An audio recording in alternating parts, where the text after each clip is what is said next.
What do you think is the problem with modern psychology today?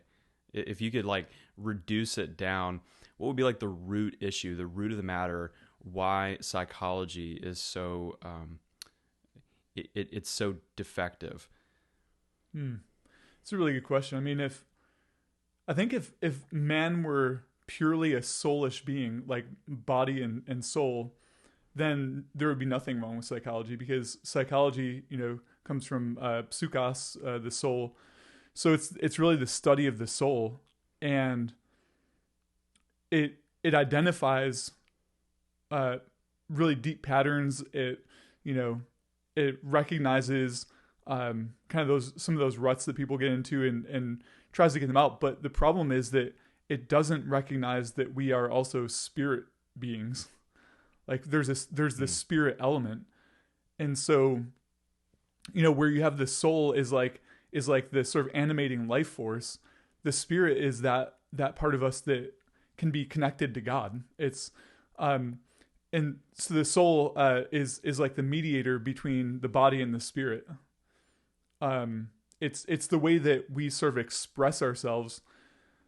So anyway, all that to say, there wouldn't be anything wrong with psychology if we were just soulish, but we're spiritual. And so if you're not addressing that element, then you're destined to failure. Right?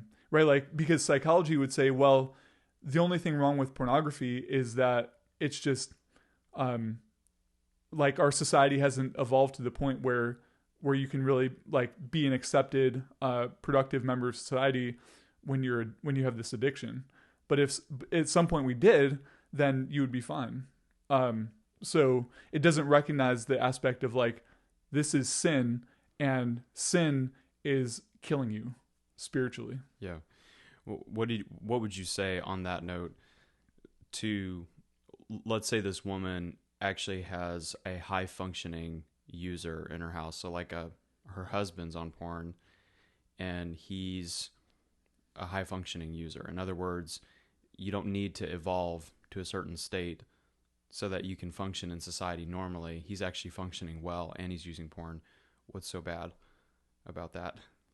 Yeah, well, so that's like a great example. Psychology would say, well, you know what? He's probably fine then. Exactly. So, there you go. Like if more power to him. Like he's reached the pinnacle of what it means to be a human. Like he can be hedonistic, have all these pleasures and thrills. It's like Carl Truman's book, The Rise and Triumph of the Modern Self. He's like, only in our day can you be a businessman and the man at the brothel in one life. Like back then you had to like choose your path. You couldn't be like the successful upstanding citizen and then you're like hanging out with women of the night. It usually was bad, right? Well, because there's not modern medicine, so you get sexually transmitted diseases galore. There's no birth control, there's no abortion, so like it would get out, hey, like this person had my child.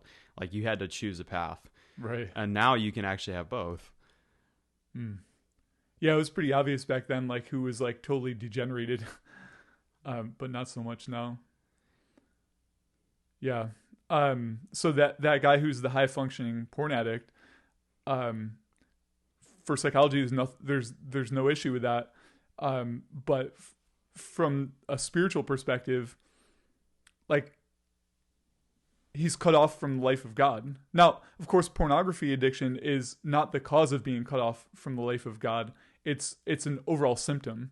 Like because you are dead and because you've never had the power of the Spirit to work in you and to overcome sin, then that you're going to become ensnared in all different types of sin, whether it's pornography or pride or other types of lust or greed or things like that. And so that's the issue, is being at enmity with God, being cut off from the life of God, and being really like given over to sin.